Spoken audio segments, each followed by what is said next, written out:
Assalamualaikum warahmatullahi wabarakatuh. Perkenalkan, saya Hani Anggreni dengan NPM 10090121006. Di sini saya akan mempresentasikan mengenai dampak perilaku media TikTok terhadap perilaku interaksi, komunikasi, dan hubungan sosial pada generasi Z.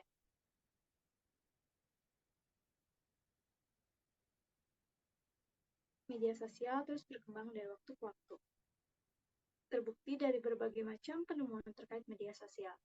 Pada tahun 1978 muncul surat elektronik yang masih menggunakan saluran telepon dan harus terhubung dengan modem. Sedangkan pada tahun 1995 munculnya layanan penyimpanan data-data website untuk bisa diakses dari mana saja.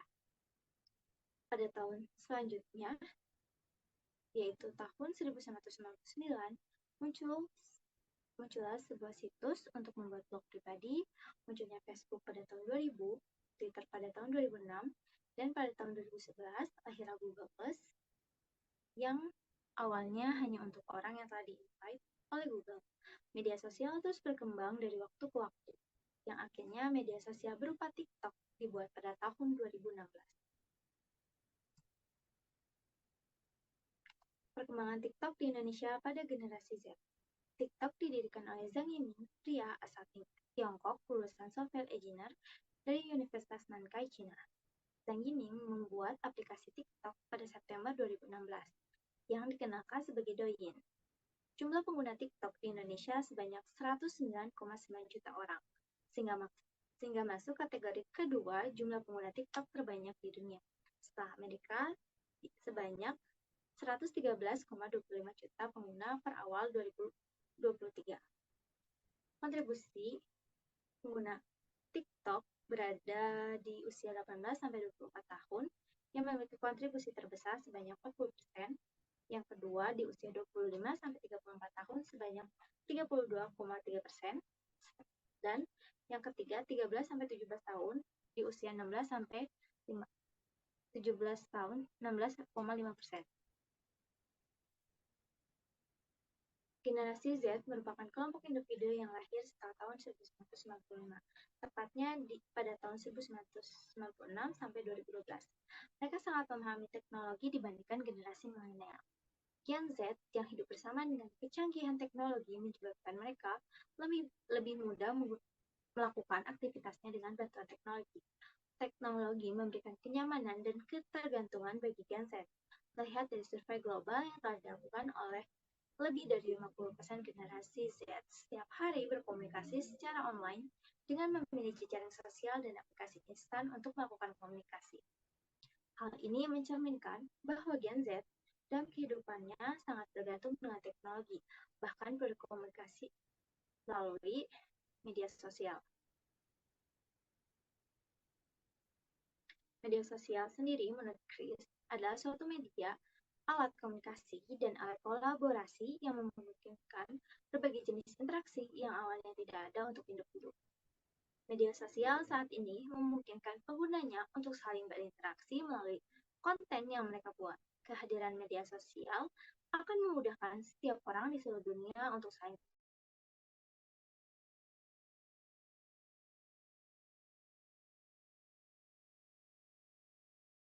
interaksi, berbagi informasi, membangun hubungan sosial, dan dampaknya pada budaya dan komunikasi modern pada individu maupun kelompok.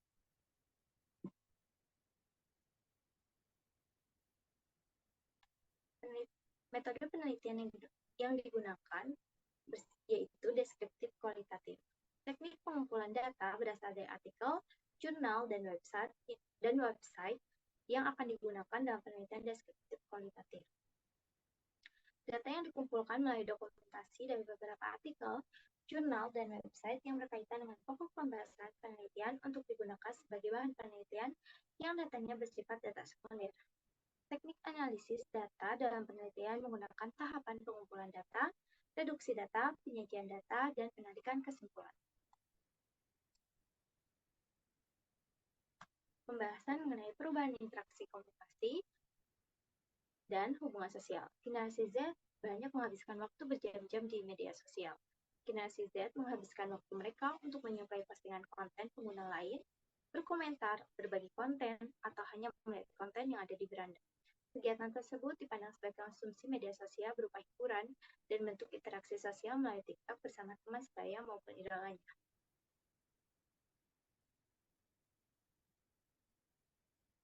Perubahan interaksi Gen Z.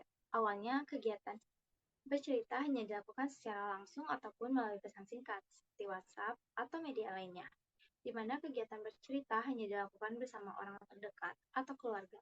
Kini, dengan hadirnya fitur-fitur menarik yang ditawarkan TikTok, mereka bisa menceritakan pengalaman hidup maupun kisah hidupnya lewat konten video dan kolom komentar yang bisa dijawab oleh pengguna TikTok di seluruh dunia. Terlihat perbedaan interaksi yang terjadi dengan perkembangan teknologi khususnya media sosial TikTok sebagai sarana interaksi sosial yang kini banyak dilakukan generasi Z. Pada gambar di samping terlihat bahwa salah satu postingan generasi Z yang menceritakan kehidupan percintaannya dan di kolom komentar juga banyak pengguna lain yang berinteraksi dengan cerita yang hampir sama. Komunikasi Gen Z di TikTok. Kegiatan komunikasi dari interaksi Gen Z dengan pengguna biasanya selain melalui kolom komentar, mereka melakukan komunikasi lewat chat pribadi. Komunikasi lewat chat pribadi menggunakan akun masing-masing. Sifatnya privasi, sehingga mereka tidak berinteraksi melalui kolom komentar untuk saling berkomunikasi. Komunikasi lewat chat pribadi akan lebih nyaman karena saat menyampaikan suatu pandangan maupun informasi yang dianggap sensitif, pengguna lain yang tidak kita kenal tidak akan merasa tersinggung.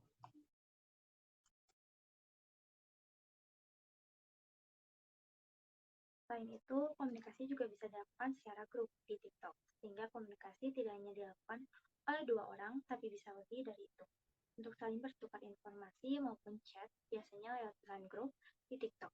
Biasanya komunikasi lewat chat grup lebih asik, karena kita berinteraksi dan berkomunikasi dengan beberapa orang dalam obrolan yang sama. Gen Z yang senang melakukan interaksi melalui sosial media biasanya memiliki beberapa chat group dalam akunnya masing-masing untuk melakukan interaksi dan komunikasi bersama teman-teman. Dampak TikTok bagi Gen Z. Kehadiran TikTok di Indonesia memiliki pengaruh terhadap kehidupan Gen Z akibat terlalu banyak memperoleh informasi dari media sosial yang mendorong perilaku FOMO, yang menjadikan generasi Z rentan mengakses konten-konten negatif. Keinginan eksis dan memperoleh popularitas. Hubungan sosial di TikTok berpengaruh pada pergaulan remaja, terlihat dari tingginya keinginan pengguna TikTok dan dari kalangan remaja dan anak-anak yang termotivasi untuk eksis dan berusaha meraih popularitas dengan waktu yang sangat singkat. Hal ini menyebabkan para konten kreator TikTok melakukan konten video untuk memperoleh like dan menjadi penggemar setia untuk menunggu kemunculan konten baru dari kreator lain. Salah satu contoh mengenai artis dadakan yang viral dibicarakan netizen yaitu Prabowo Leonardo yang dikenal dengan Bowo. Motivasi untuk menjadi viral di kalangan generasi Z dengan umur terbilang muda, mereka melakukan berbagai cara agar bisa narsis dan eksis di media sosial dengan singkat. Contoh perilaku Gen Z yang buruk untuk viral. Motivasi yang kuat untuk bisa viral dilakukan oleh generasi Z dengan berbagai cara. Hal-hal yang dilakukan agar viral tidak jarang merupakan perilaku yang tidak baik, seperti kegiatan viral dengan menyinggung seseorang atau kelompok atas perbuatannya. Motivasi untuk viral dilakukan oleh generasi Z untuk menarik perhatian dari pengguna TikTok untuk mengunjungi akunnya dan berharap pengikutnya bertambah dengan kegiatan prank yang dirasa tidak baik dilakukan. Perilaku tidak baik dengan membohongi atau melukai seseorang merupakan perilaku buruk yang banyak dilakukan generasi Z untuk menarik penonton. Sama seperti gambar yang ada di samping yang menjelaskan bahwa generasi Z melakukan prank kepada ibunya dengan memberikan petasan di sendal mamahnya.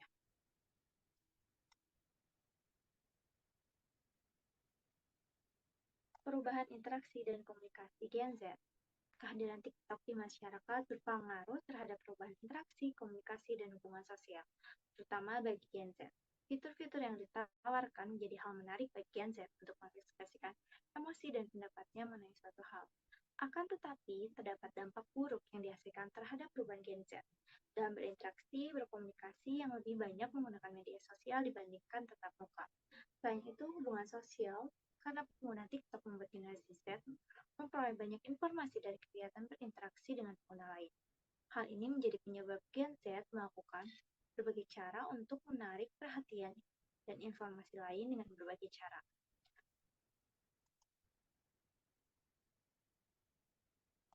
Terima kasih. Sekian presentasi dari saya. Wassalamualaikum warahmatullahi wabarakatuh.